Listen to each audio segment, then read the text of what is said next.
आज के लेक्चर में स्टूडेंट्स हम देखेंगे कॉन्फॉर्मेशंस ऑफ साइक्लोएल्केन्स। एक साइक्लोहेक्सेन की हमने डिटेल्ड कॉन्फॉर्मेशन पढ़ी है, सब्स्टिट्यूटेड साइक्लोएल्केन्स भी है, साइक्लोहेक्सेन्स भी हमने देखे हैं। अब साइक्लोएल्केन्स की कॉन्फॉर्मेशन के कॉन्सेप्ट और अच्छे करने के लिए राइट हम ये तीन साइक्लोएल्केन्स की कॉन्फॉर्मेशन देखेंगे, साइक्लोपेंटेन, साइक्लोप्रोपेन, साइक्लोब्यूटेन, राइट एक एक करके हम देखेंगे तीनों। और हम स्ट्रेन का भी कॉन्सेप्ट यहाँ पे अच्छे से क्लियर करेंगे। हमने बेयर्ड स्ट्रेन थ्योरी पढ़ी थी जहाँ पे हमने तीन तरह के स्ट्रेन देखे थे, torsional strain, angle strain, steric strain, right. Cycloalkanes में ये तीनों तरह के स्ट्रेन हम कंसिडर करते हैं depending on the size of the cycloalkenes and it's geometry, ठीक। सो हम ये तीन साइक्लोएल्केन्स देखेंगे विद रेस्पेक्ट टू, हम इन तीन साइक्लोएल्केन्स की कॉन्फॉर्मेशंस देखेंगे with respect to various strains, right, which may be present in these molecules, ठीक। देखिए कुछ पॉइंट्स हम डिस्कस कर लेते हैं। पहले मैंने आपको शुरू में भी एक चीज बताई थी, जो साइक्लोएल्केन्स होते हैं ये प्लानर होते हैं। वैसे अगर हम जैसे पेपर में बनाते हैं, जैसे ये साइक्लोपेंटेन है, राइट, साइक्लोपेंटेन हम कैसे इस तरह से बनाते हैं, राइट, यहाँ पे कार्बन, ये हर एक एंड पे कार्बन है और हाइड्रोजन है, ठीक है। इसी तरह से अगर मैं आपको बात करूं साइक्लोप्रोपेन की, वो ऐसा होता है इक्विलेटरल ट्राइंगल के जैसा, ठीक है। और जो ये कार्बन है ना इसके, ये sp3 है, ये इधर कार्बन है, ये भी sp3 है। sp3 से एक चीज याद रखना, जो हमने स्कूल में भी पढ़ा है, केमिकल बॉन्डिंग, sp3 हाइब्रिडाइजेशन जब होती है तो एंगल क्या होता है 109 डिग्री 30 मिनट्स और 109.5 डिग्री ऐसे करके, राइट। अब इस एंगल से डेविएशन, राइट, अगर एंगल कम हो जाए, ज्यादा हो जाए, तो इसकी वजह से एंगल स्ट्रेन आ जाता है मॉलिक्यूल में, ठीक है। अब अगर ये हाइड्रोजन है, यहाँ पर हैं या यहाँ पर हैं,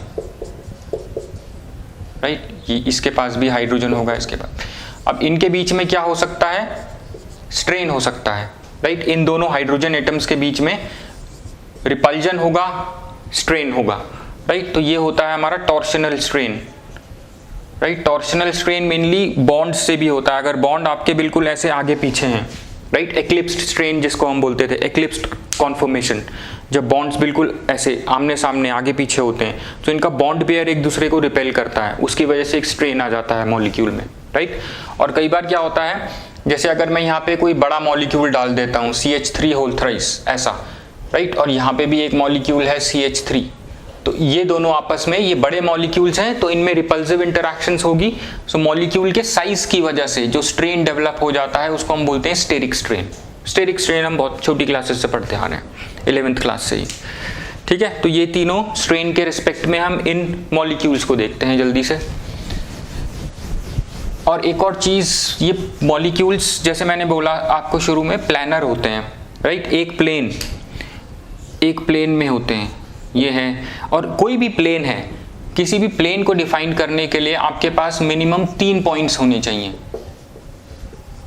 राइट। जैसे आपका साइक्लोप्रोपेन का मॉलिक्यूल है, वो ऐसे करके होता है ना, 3 प्लेन होते हैं, 3 पॉइंट्स हैं इसमें।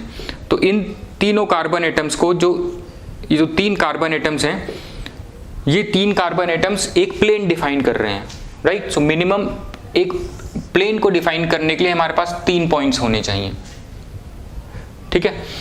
अब अगर कोई साइक्लोएल्केन है, जैसे साइक्लोप्रोपेन है, इसमें 3 एटम्स हैं, राइट। सो मिनिमम ये सब, अब मॉलिक्यूल को प्लानर रहना है, एक ही प्लेन में रहना है, तो ये अपनी जगह पर ही रहेंगे। ये कोई डिफरेंट कॉन्फॉर्मेशन अडॉप्ट करने के लिए ऐसा नहीं है कि ये आउट ऑफ प्लेन चले जाएगा। एक अगर आउट ऑफ प्लेन चले गया तो 2 पॉइंट्स प्लेन नहीं डिफाइन कर सकते। ये कॉन्सेप्ट ध्यान में रखना जब हम साइक्लोप्रोपेन पढ़ेंगे। और अगर कोई और मॉलिक्यूल है, जैसे साइक्लोपेंटेन है, साइक्लोब्यूटेन है, अब ये क्या करते हैं, अपना स्ट्रेन रिलीव करने के लिए 3 तरह के स्ट्रेन होते हैं, टॉर्शनल स्ट्रेन, एंगल स्ट्रेन और स्टेरिक स्ट्रेन। इनको मिनिमाइज, इन तीनों स्ट्रेन के इफेक्ट को मिनिमाइज रखने के लिए ये इनका कोई carbon atom out of plane भी जा सकता है, राइट, जिससे टॉर्शनल स्ट्रेन, एंगल स्ट्रेन या स्टेरिक स्ट्रेन मिनिमम हो जाए, कम हो जाए, राइट? क्योंकि जितना ज़्यादा स्ट्रेन होगा मॉलिक्यूल में उतना ही मॉलिक्यूल हाई एनर्जी होगी मॉलिक्यूल में, राइट? और उतना ही कम वो स्टेबल होगा। और हमें पता है यूनिवर्सल लॉ है एक कि every system tries to attain a state of minimum energy. So minimum energy के लिए मॉलिक्यूल डिफरेंट कॉन्फॉर्मेशंस अटेन करता है ताकि उसके ये स्ट्रेन कम रहे, right? So mainly reason behind कि मॉलिक्यूल, जैसे ये मॉलिक्यूल है, ये मॉलिक्यूल देखना अभी भी हम पढ़ेंगे तो एक अलग, इसका एक कार्बन एटम एक आउट ऑफ प्लेन चले जाता है, राइट? ताकि स्ट्रेन कम हो जाए मॉलिक्यूल से, ठीक है? So let's start quickly. और कोई भी साइक्लोएल्केन होता है, जैसे अगर साइक्लोएल्केन को हम इस तरीके से मानते हैं, CH2 multiple methylene groups attached होते हैं, कोई भी साइक्लोएल्केन है, राइट? देखो यहाँ पे साइक्लो, ये CH2 CH2 CH2 CH2 CH2 है ना, यहाँ पे भी देखिए 3 CH2, एक ये। सो कोई भी साइक्लोएल्केन है, it is a combination of और addition of several methylene groups. कि CH2 क्या होता है? Methylene groups, right? देखिए ऐसे, इस तरह से, राइट? मेथिलीन ग्रुप्स किसी भी साइक्लोएल्केन में इस तरह से अटैच्ड होते हैं एक दूसरे से। So now let's quickly come to our cyclopentane. देखिए साइक्लोपेंटेन आपने मैथ्स में 7th 8th क्लास में देखा था, साइक्लोपेंटेन कैसा होता है, इस तरह का दिखता है साइक्लोपेंटेन, ठीक? अब देखिए 5 मेथिलीन ग्रुप्स अटैच्ड हैं इसमें, जैसे मैंने अभी बात करी थी, 5 मेथिलीन ग्रुप्स अटैच्ड हैं। और अगर मैं इसको प्लानर बताता हूं आपको, अगर ये प्लानर होगा मॉलिक्यूल, मतलब ये पांचों के पांचों कार्बन एटम्स एक प्लेन में रहेंगे, राइट? तो इनका जो एंगल है ना, एंगल है बॉन्ड एंगल, ये है 107 या 108 अराउंड होता है। और हमें पता है कार्बन, ये कार्बन क्या है? sp3 हाइब्रिडाइज्ड, sp3 हाइब्रिडाइज्ड मतलब 109.5 डिग्री। अब देखिए इसमें और इसमें एंगल डेविएशन ज्यादा नहीं है, राइट? सो एंगल स्ट्रेन यहां पे मिनिमम होगा, ठीक? सो पेंटेन के मॉलिक्यूल में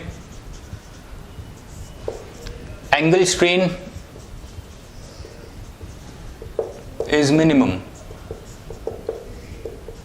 एंगल स्ट्रेन इज मिनिमम, ठीक है?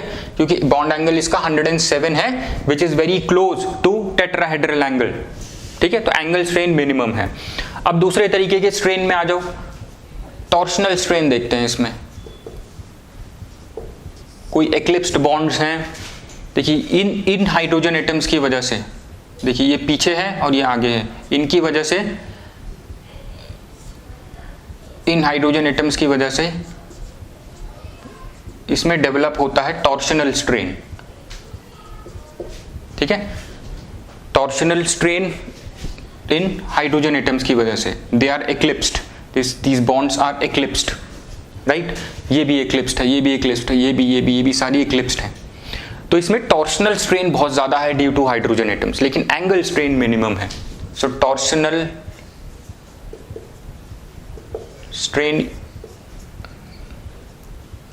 strain is more due to hydrogen atoms, ठीक? I hope this is clear, इतना समझ में आना चाहिए, राइट? सो हाइड्रोजन एटम्स जो है इसमें more, this torsional strain is more due to hydrogen atoms that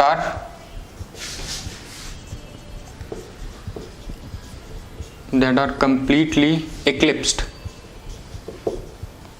right? eclipsed conformation पता है ना, जैसे चांद पूरा सूरज के आगे आ जाता है जब हम अर्थ से देखते हैं तो एक्लिप्स होता है, वहीं से एक्लिप्स वर्ड आया है। जैसे ये दोनों हैं, ये बिल्कुल एक दूसरे के सामने ऐसे ऐसे होंगे, तो इनके बॉन्ड पेयर रिपेल करेंगे एक दूसरे को, एनर्जी बढ़ेगी मॉलिक्यूल की, मतलब स्ट्रेन बढ़ेगा। तो सो इसमें टॉर्शनल स्ट्रेन बहुत ज़्यादा है। अब इस टॉर्शनल स्ट्रेन को कम करने के लिए इन 5 हाइड्रोजन एटम्स में से, इन 5 कार्बन एटम्स में से एक carbon atom out of plane चले जाता है। 4 कार्बन एटम सेम प्लेन में रहेंगे, एक कार्बन एटम ऊपर कुछ, जैसे ये 4 एक प्लेन में है तो एक कार्बन एटम ऐसे ऊपर को आ जाएगा। ये देखो, ये है ना 1 2 3 4, ये 4 एक प्लेन में रहेंगे। एक हाइड्रोजन एटम जो यहाँ पे, जो ये कार्बन एटम यहाँ पे था, ये ऐसे ऊपर को चला जाएगा, राइट। सो ये हाइड्रोजन एटम कहाँ क्या हो गया, this will go out of plane,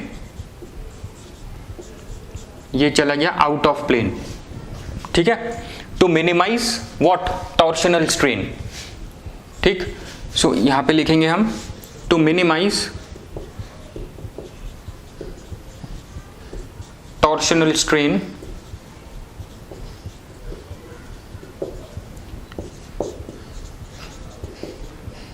one carbon atom will go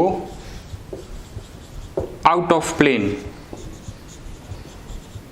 right, to adopt. और इसकी क्या, जब एक डिफरेंट पोजीशन पे चले जाएगा carbon atom, out of plane चला जाएगा, तो एक नई कॉन्फॉर्मेशन बन जाएगी इस मॉलिक्यूल की, राइट। वो कॉन्फॉर्मेशन को हम एनवेलप कॉन्फॉर्मेशन बोलते हैं, राइट। तो ये मॉलिक्यूल किस तरीके का दिखेगा, जैसे एक ओपन एनवेलप होता है, राइट। जो आप वेडिंग्स में शगुन देने के लिए एनवेलप लाते हैं, कभी उसको ओपन करके देखो अभी, राइट, ओपन एनवेलप देखो, तो उस तरीके का कॉन्फॉर्मेशन या शेप अटेन कर लेता है साइक्लोपेंटेन का मॉलिक्यूल, राइट। क्यों, टॉर्शनल स्ट्रेन को मिनिमाइज करने के लिए।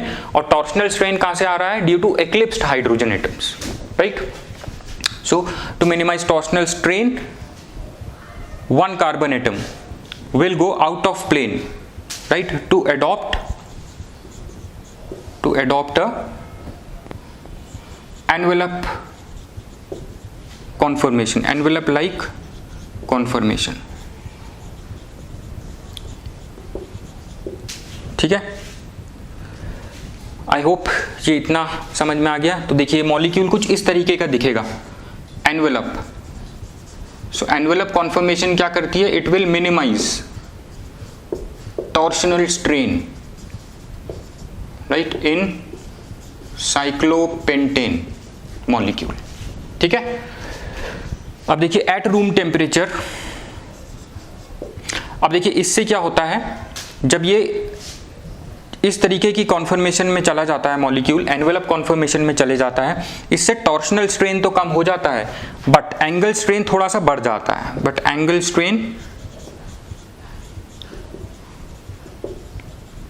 Strain will increase. लेकिन ये जो इंक्रीज होता है ना, एंगल स्ट्रेन थोड़ा सा इंक्रीज होता है, टॉर्शनल स्ट्रेन इसको कंपेंसेट करने के लिए बहुत ज्यादा कम हो जाता है, सो इसका ज्यादा कुछ इफेक्ट नहीं पड़ता है, राइट। सो ओवरऑल वो कॉन्फॉर्मेशन होनी चाहिए जिसमें स्ट्रेन ओवरऑल मिनिमम हो। सो इस स्ट्रेन में, राइट, इस कॉन्फॉर्मेशन में जहां पे एंगल स्ट्रेन तो थोड़ा सा ज्यादा है लेकिन टॉर्शनल स्ट्रेन काफी कम है, मॉलिक्यूल की एनर्जी मिनिमम रहती है। So mostly eight room temperature आपको जो साइक्लोपेंटेन का मॉलिक्यूल मिलेगा वो एनवेलप कॉन्फॉर्मेशन में मिलेगा। और इस कॉन्फॉर्मेशन में क्या होता है, साइक्लोपेंटेन का मॉलिक्यूल ऐसा नहीं है कि एक ही कार्बन एटम उठा रहेगा, एक ही कोई carbon atom out of plane चले जाएगा, नहीं। एट रूम टेम्परेचर साइक्लोपेंटेन का मॉलिक्यूल बहुत ज्यादा डायनामिक होता है। सो कोई भी एक डिफरेंट कॉन्फॉर्मेशंस लेते हैं, डिफरेंट एनवेलप कॉन्फॉर्मेशन लेते हैं साइक्लोपेंटेन के मॉलिक्यूल, कोई भी एक carbon atom out of plane चले जाएगा और 4 कार्बन एटम सेम प्लेन में रहेंगे, right. So at cyclopentane is dynamic in nature, is very dynamic molecule, right, and one carbon atom will move out of plane and 4 will remain in plane, ठीक है। I hope this is clear। By कैसे होता है, CC bond rotate करते हैं ना, तभी तो डिफरेंट कॉन्फॉर्मेशंस में जाते हैं cycloalkenes, bye rotation across carbon bonds, ठीक है। अब देखो जैसे ये कार्बन बॉन्ड रोटेट होगी तो ये ऊपर को चले जाएगा, ये नीचे रहेगा, ये रोटेट होगी तो ये ऊपर को चले जाएगा। सो एक carbon atom out of plane रहेगा और 4 कार्बन एटम्स इन प्लेन रहेंगे to give you envelope conformation. और इसी का देखिए न्यूमैन प्रोजेक्शन फॉर्मूला, ये है न्यूमैन प्रोजेक्शन फॉर्मूला। न्यूमैन में हम इसको इस तरह से रिप्रेजेंट करेंगे, ये आपको अच्छे से बनाना आना चाहिए, एग्जाम में बनाना पड़ता है कई बार। देखिए ये कार्बन एटम है एक, राइट, इससे देखिए एक मैथिलीन ग्रुप ये रहा, एक मैथिलीन ग्रुप ये रेड वाला है इसके पीछे है, तो देखिए हमेशा ये टॉर्शनल स्ट्रेन में रहता है। ये देखिए ये बिल्कुल एक्लिप्स्ड होते हैं ये हाइड्रोजन एटम्स, टॉर्शनल स्ट्रेन में रहता है, ठीक है। So this is your Newman projection formula, ठीक। I hope this is clear. अब हम जल्दी से आ जाते हैं आपके दूसरे मॉलिक्यूल पे, राइट, साइक्लोप्रोपेन। और ये जो आपका आउट ऑफ प्लेन, ये जो out of plane methylene group है, इनका डिस्टेंस बहुत दूर, ये बहुत मैक्सिमम डिस्टेंस पे होता है बाकी कार्बन एटम्स पे, right. So this out of plane methylene group is always staggered. Staggered मतलब जब डिस्टेंस मैक्सिमम होता है दूसरे एटम से, right. So this is always staggered, right, with respect to its neighbours. बाकी सारे कार्बन एटम्स या मेथिलीन ग्रुप्स के रिस्पेक्ट ये हमेशा स्टैगर्ड रहेगा, मैक्सिमम डिस्टेंस पे रहेगा उनसे, ताकि स्ट्रेन मिनिमम रहे। और अगर हम इसमें स्टेरिक स्ट्रेन की बात करते हैं तो स्टेरिक स्ट्रेन ये मॉलिक्यूल इतना बड़ा नहीं है, ये छोटा मॉलिक्यूल होता है साइक्लोपेंटेन का, छोटे छोटे हाइड्रोजन एटम्स हैं इसमें, तो स्टेरिक स्ट्रेन इसमें नहीं होता है, right, because molecule is small. I hope this is clear. अब हम जल्दी से आ जाते हैं साइक्लोप्रोपेन पे। अब देखो साइक्लोप्रोपेन पे एक चीज ध्यान में रखना कि ये मॉलिक्यूल जो है 3 कार्बन एटम से बना है, राइट, 3 मेथिलीन ग्रुप से बना है, और मॉलिक्यूल प्लानर है। प्लानर मतलब एक प्लेन को बनाने के लिए, एक प्लेन डिफाइन करने के लिए हमारे पास 3 पॉइंट्स होने चाहिए इस तरह से, ठीक। तो जो साइक्लोप्रोपेन की जो शेप है ये देखो, ये इस तरह की होती है, कुछ इक्विलेटरल ट्राइंगल की तरह, जिसमें एंगल होता है 60 डिग्री, ठीक। अब देखो जो बॉन्ड एंगल होगा आपका 60 डिग्री, राइट। और ये मॉलिक्यूल क्या है, ये कार्बन एटम जो होते हैं इसके, ये होते हैं sp3। sp3 मतलब 109.5 डिग्री, ये है टेट्राहेड्रल एंगल, लेकिन इसका बॉन्ड एंगल है 60 डिग्री। तो देखो डेविएशन कितना ज्यादा है, तो इमेजिन करो स्ट्रेन कितना ज्यादा होगा, right. So there is too much angle strain.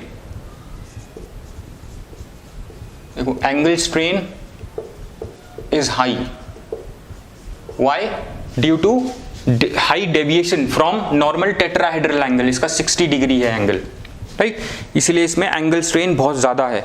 फिर भी ये molecule the 3 carbon atoms are constrained to remain in this position, right. 3 carbon atoms यहीं के यहीं रहेंगे, साइक्लोपेंटेन की तरह नहीं कि एक आउट ऑफ प्लेन चले जाएगा, अगर आउट ऑफ प्लेन चले गया तो मॉलिक्यूल एग्जिस्ट ही नहीं करेगा, ठीक है। सो ये मॉलिक्यूल प्लानर ही रहेगा, इसमें एंगल स्ट्रेन बहुत ज्यादा होगा because of deviation from tetrahedral angle, ठीक। तो फिर ये मॉलिक्यूल में किस तरह का स्ट्रेन है, इस स्ट्रेन का क्या इफेक्ट होता है, ये बेसिकली हमें इसमें देखना है, ठीक है। ये है ये साइक्लोप्रोपेन के ये 2 फॉर्म्स हैं। अब देखो इसको ध्यान से समझना, ज्यादा बड़ा नहीं है, राइट। सो अब इसमें ये देखना है हमें, ये 3 कार्बन एटम्स किस तरह से कनेक्टेड रहते हैं विदाउट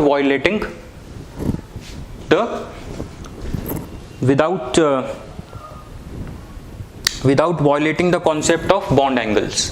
अभी किस तरह से ऐसे ही हैं, राइट, 3 किस तरह से ये एक ही प्लेन में है और इसका बॉन्ड एंगल भी बहुत ज्यादा है, स्ट्रेन बहुत ज्यादा है मॉलिक्यूल में, राइट।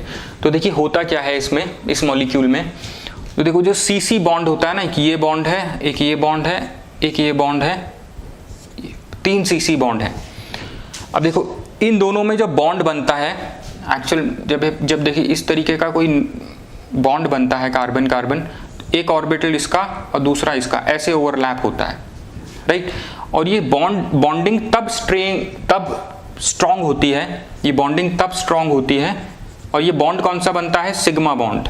ये बॉन्डिंग तब स्ट्रांग होती है जब फेस टू फेस रहते हैं ये कार्बन एटम्स, बिल्कुल जो ये इंटरन्यूक्लियर एक्सिस है ना, इस पे ये बॉन्डिंग ऑर्बिटल्स रहते हैं, राइट।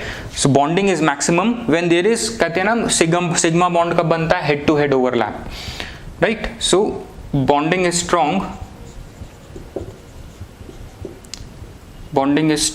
स्ट्रॉन्ग जब ये orbitals head to head overlap करेंगे। Bonding is strong when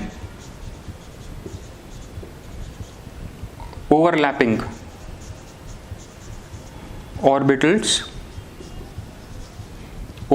orbitals are face to face, बिल्कुल एक दूसरे के सामने, फेस टू फेस।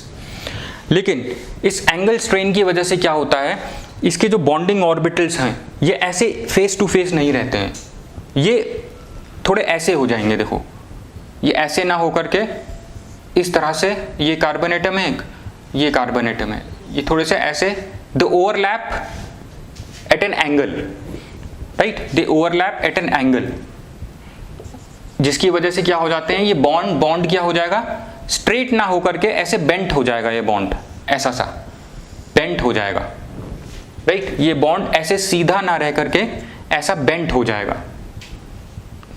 ठीक है, जब ये बॉन्ड ऐसा बेंट हो जाएगा, ये क्यों होता है, ड्यू टू, क्योंकि ये इस मॉलिक्यूल में बहुत ज़्यादा स्ट्रेन है, बहुत ज़्यादा एनर्जी है, तो उसके लिए ये मॉलिक्यूल में जो ये बॉन्ड्स हैं ये बेंट हो जाते हैं, राइट। इस तरीके के बॉन्ड्स को हम बोलते हैं, बेंट बॉन्ड्स को हम बोलते हैं बनाना बॉन्ड्स, राइट। बनाना बॉन्ड्स का कॉन्सेप्ट आप साइक्लोप्रोपेन में ही पढ़ते हैं, ये ध्यान में रखना, राइट। सो ये इसमें एंगल स्ट्रेन बहुत ज़्यादा है और इसमें टॉर्शनल स्ट्रेन तो रहता ही है, राइट। ये देखिए इसमें जो है टॉर्शनल स्ट्रेन तो रहता ही है, ये हाइड्रोजन एटम्स हैं, एक्लिप्स्ड हाइड्रोजन एटम्स हैं, इसमें टॉर्शनल स्ट्रेन रहता ही है, एंगल स्ट्रेन भी रहता है। स्टेरिक स्ट्रेन इसमें बहुत कम होता है या नहीं होता है स्टेरिक स्ट्रेन, क्योंकि ये मॉलिक्यूल छोटा है, छोटे छोटे एटम्स हैं, राइट। सो स्टेरिक स्ट्रेन इसमें ऑलमोस्ट नहीं होता है, ठीक है। So you have the 3 carbon atoms of equilateral triangle. ये है 3 carbon atoms of equilateral triangle angle. Okay. I hope this is clear. So electron density जो होगी इस bond की, it does not lie along this bond. Right, this electron density does not lie along the lines joining these 2 carbon atoms, लेकिन electron density थोड़ी सी ऐसे बाहर को चले जाती है इस तरीके से, ये भी ऐसे ही bent bonds की तरह, ये bonds क्या हो गए, ये bent हो गए, ये देखो ये bond ऐसे ना जाकर के ऐसे overlapping orbitals at an angle overlap कर रहे हैं, right, orbitals at an angle overlap कर रहे हैं, जिसकी वजह से बॉन्ड क्या हो गया आपका, ऐसे बेंट हो गया। इन बेंट बॉन्ड्स को हम क्या बोलते हैं, बनाना बॉन्ड्स। क्यों बोलते हैं बनाना बॉन्ड्स, क्योंकि बनाना देखना बीच में से वो बेंट रहता है, राइट, जैसे बनाना बेंट होता है ना, राइट, ऐसे करके ऐसे ही ये भी बेंट होती हैं ये बॉन्ड्स, इसीलिए इनको हम बनाना बॉन्ड्स बोलते हैं, ठीक है। आई होप दिस इज क्लियर, इसमें कोई ज़्यादा इशू नहीं होना चाहिए, ईजी है ये, राइट। बनाना बॉन्ड्स का कॉन्सेप्ट ध्यान में रखना, बनाना बॉन्ड्स इसलिए बोलते हैं क्योंकि इन बॉन्ड्स की बनाना के जैसी शेप हो जाती है, ठीक है। एंगल स्ट्रेन बहुत ज़्यादा होता है, एंगल ऑफ डेविएशन देख लो टेट्राहेड्रल से बहुत ज़्यादा है, जिसकी वजह से ये बॉन्ड्स बेंट हो जाते हैं, ठीक है। और इसमें टॉर्शनल स्ट्रेन भी होता है और एंगल स्ट्रेन भी होता है, इसमें स्टेरिक स्ट्रेन नहीं होता है, राइट। अब हम इसके बाद आ जाएंगे आपके साइक्लोब्यूटेन के मॉलिक्यूल पे। अब हम आ जाते हैं 3rd मॉलिक्यूल पे, जो है हमारा साइक्लोब्यूटेन का मॉलिक्यूल, ठीक है। अब देखो साइक्लोब्यूटेन में है 4 कार्बन एटम्स, राइट। अभी मैंने आपको साइक्लोप्रोपेन करते हुए बताया था कि ये जो साइक्लोएल्केन्स होते हैं प्लेनर मॉलिक्यूल्स होते हैं, सो किसी भी प्लेन को डिफाइन करने के लिए कम से कम 3 पॉइंट्स होने चाहिए, 3 कार्बन एटम्स, अगर हम इनकी बात करें। अब साइक्लोप्रोपेन के केस में तीनों कार्बन एटम्स को constrain, they were forced to in that position, उन्हें उन्हीं पोजीशन में रहना था, जिसकी वजह से बॉन्ड्स बेंट हो गए थे, बनाना बॉन्ड्स बन गए थे, एंगल स्ट्रेन बहुत ज़्यादा था। अब जब हम साइक्लोब्यूटेन की बात करेंगे, अगर हम प्लैनेट स्ट्रक्चर ड्रॉ करें तो कुछ इस तरह का होगा।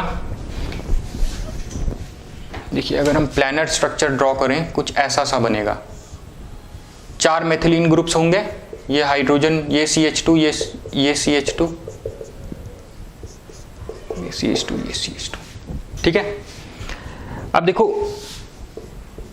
इसका जो बॉन्ड एंगल है वो है 90, ऐसा स्क्वायर सा बन रहा है ना, ये है 90। साइक्लोप्रोपेन में था 60, सो इसमें बॉन्ड एंगल स्ट्रेन है लेकिन कम है उससे, ठीक है।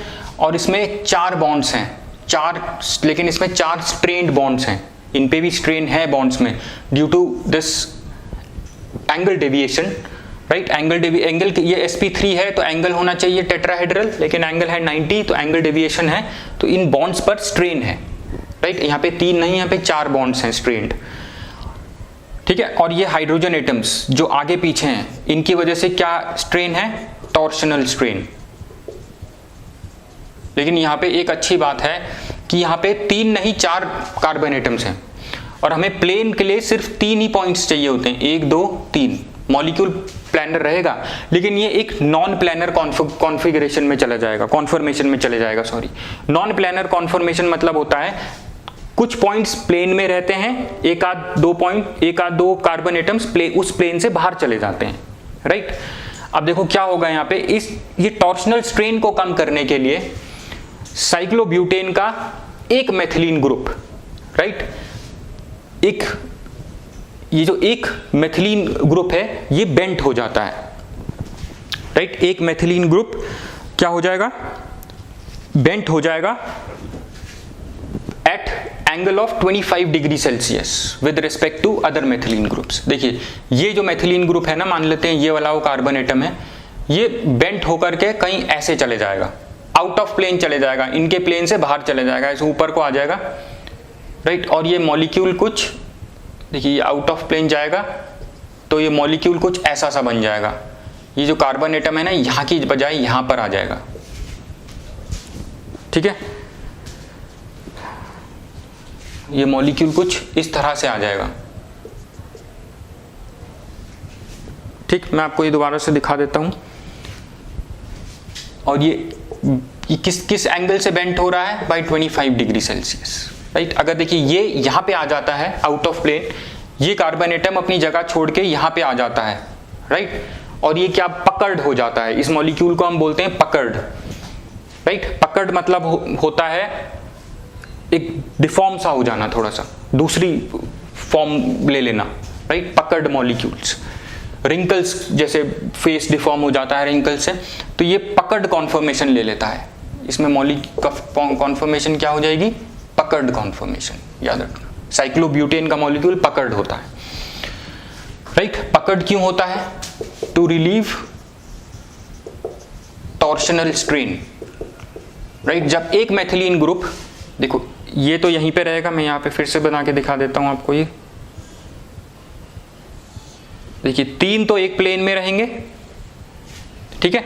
एक जो यहां पे होगा वो 25 डिग्री सेल्सियस बेंट हो जाएगा, सॉरी सेल्सियस, 25 डिग्री बेंट हो जाएगा। सेल्सियस तो हम टेम्परेचर में यूज करते हैं, राइट। देखिए ये बॉन्ड जो है ना ये कुछ इस तरह का हो जाएगा। So let me draw it again, right. ये बॉन्ड जो है ये है, तो ये देखो इसको यहाँ पे कहीं होना चाहिए था, right, to make this cyclobutane planar, लेकिन ये बॉन्ड कुछ अंदर को आ जाएगा यहाँ पर, राइट। तो बाय, और ये अंदर को आ जाएगा, बेंट हो जाएगा मतलब। और ये क्या हो रहा है बेसिकली, ये क्या हो रहा है, ये बेंट हो रहा है टू रिड्यूस, ये इस तरह से, इस तरीके का मॉलिक्यूल बन जाएगा, देखो, राइट। कोई यहाँ होना चाहिए था लेकिन बेंट होकर के यहाँ पे आ गया, राइट। और इसने क्या करा ना, टॉर्शनल स्ट्रेन भी कम कर लिया, तो ये बेंट हो गया by an angle 25 degree Celsius. देखिए यहाँ पे था ये पहले, अब ये अंदर को आ जाएगा तो ऐसा मॉलिक्यूल बन जाएगा। इस मॉलिक्यूल को हम बोलते हैं पकड़ मॉलिक्यूल, पकड़ मॉलिक्यूल हो गया है, पकड़ मॉलिक्यूल ऑफ साइक्लोब्यूटेन, राइट। और इसने क्या कर दिया, पकड़ बन के इसने टॉर्शनल स्ट्रेन रिलीव कर दिया।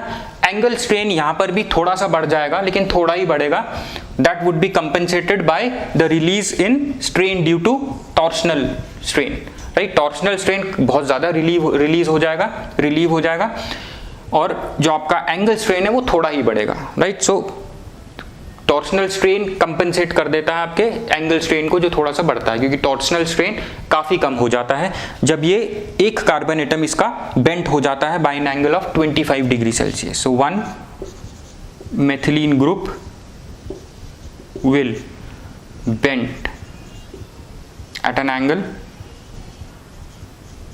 of 25 degree, right, to result into a puckered molecule. I hope this is clear, right? So torsional strain था इसमें, थोड़ा सा रिलीव हो गया जब एक मॉलिक्यूल एक मेथिलीन ग्रुप, ये वाला methylene group out of plane चला गया. ये तीनों सेम प्लेन में है. तो ये क्या है? ये नॉन प्लेनर कॉन्फॉर्मेशन है साइक्लोब्यूटेन की, non planar conformation of cyclobutane.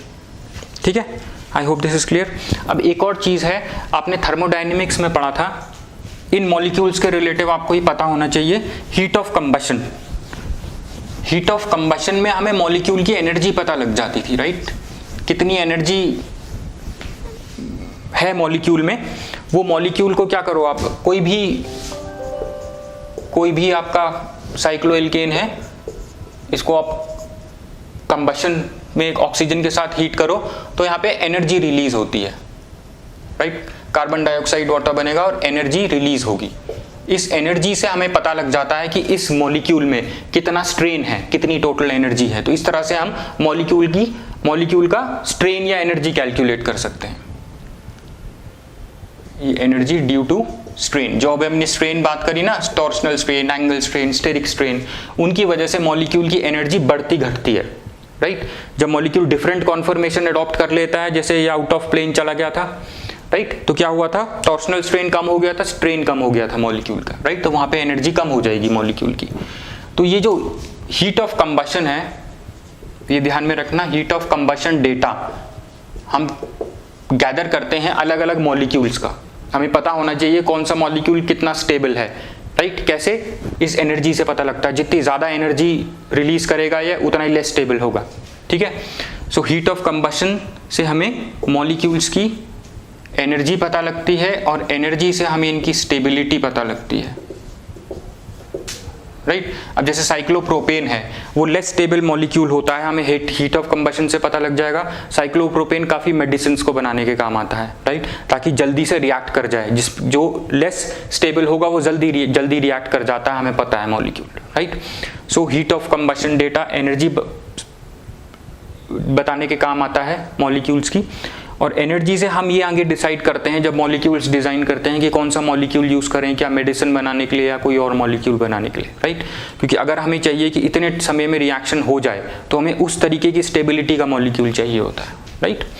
और जो हीट ऑफ कंबशन है, ये किस में हम कैलकुलेट करते हैं? एक चीज़ पढ़ी थी आपने 11th में, बॉम्ब कैलोरीमीटर. बॉम्ब कैलोरीमीटर से हम हीट ऑफ कंबशन कैलकुलेट करते हैं, राइट? और ये बॉम्ब कैलोरीमीटर में क्या होता है? बॉम्ब के चारों तरफ क्या होता है? वाटर होता है. उस वाटर बाथ के, ये जो वाटर बाथ होता है, water bath which is surrounding this bomb के चारों तरफ वाटर बाथ होता है, राइट? इस वाटर बाथ के टेम्परेचर को मेजर करके हम हीट ऑफ कंबशन कैलकुलेट कर लेते हैं, राइट? फाइनली हमें स्ट्रेन भी पता लग जाता है मॉलिक्यूल में कितना. So I hope this is clear. और जितने भी और साइक्लोएल्केन्स होते हैं, जैसे C7 to C10, इनमें जो मोस्टली स्ट्रेन होता है वो ड्यू टू टॉर्शनल स्ट्रेन होता है. ड्यू टू एंगल स्ट्रेन कम होता है, लेकिन ड्यू टू टॉर्शनल स्ट्रेन ज़्यादा स्ट्रेन होता है. उसी स्ट्रेन को कम करने के लिए मॉलिक्यूल अलग अलग कॉन्फॉर्मेशंस लेते रहते हैं. अगर आप खुद भी अब दूसरे मॉलिक्यूल्स पढ़ोगे तो आप उसको पढ़ सकोगे बेस्ड ऑन दिस एक्सप्लेनेशन. ठीक, I hope this is clear. तो इसके बाद हम जो टॉपिक करेंगे वो नॉरबोर्नेन सिस्टम देखेंगे. वो बहुत इंपॉर्टेंट है आपको केमिकल रिएक्शंस देखने के लिए MSc